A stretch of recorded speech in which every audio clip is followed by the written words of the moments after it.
You ran a load test.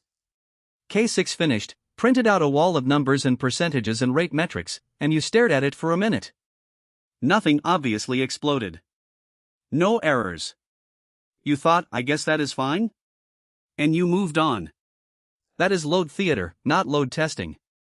You went through the mechanics of running the tool without extracting any real understanding from what it told you.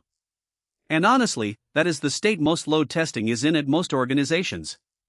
People run the tests, nobody knows how to read the results properly, and the tests become a ritual rather than a source of insight. In this episode, that changes. You are going to learn how to look at K6 output and immediately understand what is healthy, what is concerning, and what is a clear red flag. We are going to cover the response time metrics and why percentiles are the only ones worth looking at.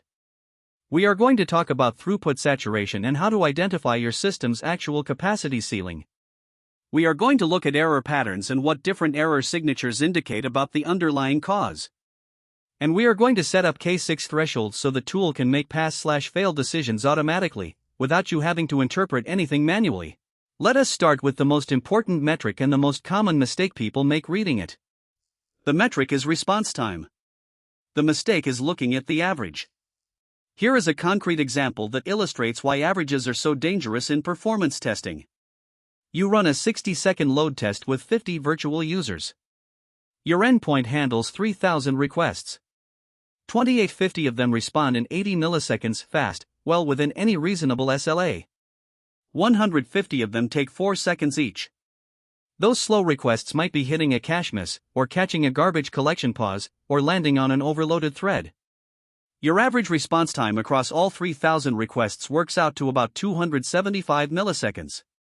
That sounds fine. You might look at that and move on. But 5% of your users, 1 in 20, waited 4 full seconds. In production at real traffic volumes, that is thousands of users having a terrible experience every hour. The 95th percentile, which K6 reports as P95, would have shown you 4,000 milliseconds and immediately flagged the problem. Always look at P95 first. Then look at P99 to catch your very worst outliers. The average is almost always the least useful number in your output. The second critical concept is throughput and what happens when it stops growing. As you increase the number of virtual users putting load on your system, throughput requests per second should rise proportionally. More users, more work being done per second. But at some point, that relationship breaks down. You add more virtual users and throughput stops climbing. It plateaus. Maybe it even drops slightly. Meanwhile, response times start increasing and error rates tick upward.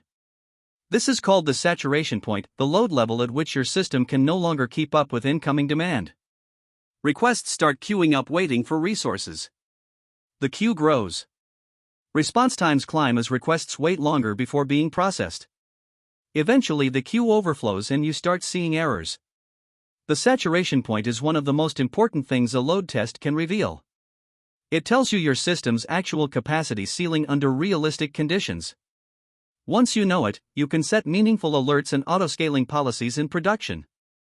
Without it, you are guessing. Now let us talk about error rates, because errors during a load test are not all the same and diagnosing them correctly requires understanding what kind of error you are seeing. The HTTP_REQ_failed metric captures everything that is not a successful response, connection timeouts, refused connections, and HTTP error status codes like 429, 500, 502, 503, and 504. A connection timeout usually means your server is so overwhelmed it cannot accept new connections. A 429 means you hit a rate limit common with third-party APIs or authentication services. A 500 is a server-side application error, often caused by an unhandled exception that only surfaces under concurrent load. A 503 is typically a service unavailable response, often from a load balancer that cannot find a healthy upstream server. The pattern of when errors appear is just as important as the error type. Errors that appear immediately at low load suggest a configuration problem. Errors that only appear above a certain VU threshold suggest resource exhaustion, connection pool limits, memory limits, thread limits. Errors that appear sporadically throughout the test suggest intermittent resource contention. Each pattern points to a different root cause. One of the most powerful features in K6 is the threshold system, and it is what transforms load testing from a manual analysis exercise into an automated quality gate. Thresholds let you define what success looks like in code, right inside your test script. In your options object, add a thresholds property. Inside it, you can set conditions on any metric. For example, set the P95 of HTTP_REQ_ duration to be less than 500 milliseconds. Set the rate of HTTP_REQ_ fail to be less than 0.01, which is 1%. When your test runs, K6 checks these conditions at the end. If all thresholds pass, K6 exits with code 0, success. If any threshold fails, K6 exits with a non-zero code failure. This exit code behavior is exactly what CI/CD pipelines use to determine whether a step passed or failed. Add a load test step to your pipeline, define your thresholds, and the build automatically fails if performance degrades. No human needs to look at the numbers and make a judgment call. You define acceptable performance once, and the system enforces it on every run.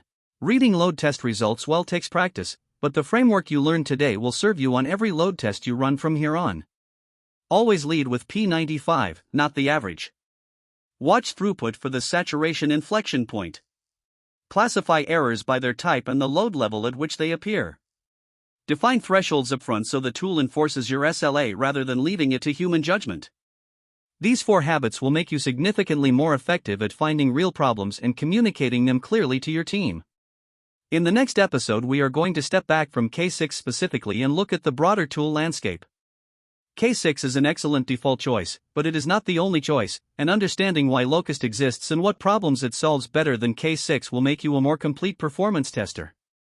We will do a direct side-by-side comparison of both tools across all the dimensions that matter: language, performance, UI, CI/CD integration, and flexibility, and build a clear framework for deciding which one to reach for depending on your situation.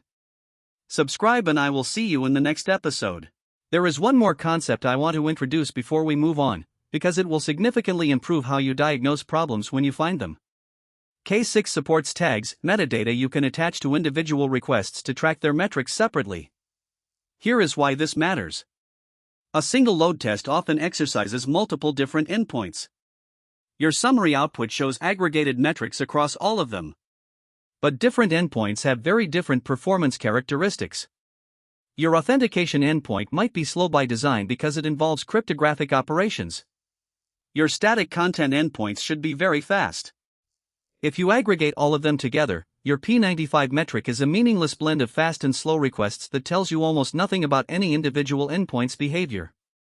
By adding a tag to each request, something like the endpoint name or the user flow it belongs to, you can filter and group your results by tag and see the performance profile of each endpoint separately. This makes diagnosis dramatically faster. Instead of knowing that something is slow somewhere, you know that specifically the checkout endpoint's P95 is 800 milliseconds while everything else is under 150.